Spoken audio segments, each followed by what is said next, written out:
હવે આપણે આ દવા જે લીધી ને, હા પથરીની દવા, બરોબર.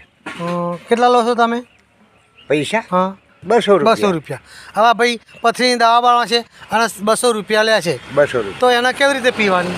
એને 3 દિવસ પીવાની, 6 ટાઈમ. હા, સાંજ સવાર, સાંજ સવાર, સાંજ સવાર.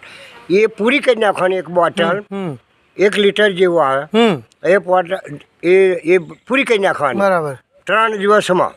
અને પછી એને જેમ બને એમ પાણી પીવાનું, એટલે એનો પેશાબ બને, પેશાબ માટે બધી પથરી નીકળી જાય. પેશાબ વધારે થાય. હા, બધા થાય એટલે જલ્દી નીકળી જાય 3 દિવસમાં કમ્પ્લીટ. દવા બનાવેલી બતાવો ને. હા હા, જો ભાઈ દવા એ મેં બનાવડાવી છે અને આ દવા છે, જો આ રહ્યા આ દવા છે. 3 દિવસમાં પૂરી કરી દેવાની. જેટલું વધારે પીવો એટલું પાણી વધારે પીવાનું. લીંબુના રસમાં. હા, લીંબુના રસમાંથી બનાવો. ચોખ્ખું. અને 200 રૂપિયા લે છે. બસ, કશું નહીં. આ દવાખાનામાં 500 રૂપિયા 1000 લે, એના કરતાં સારું. આવજો. ગેરંટી હા છે. એટલે આ કહ્યું એ પ્રમાણે પીજો. ચાલો આવજો.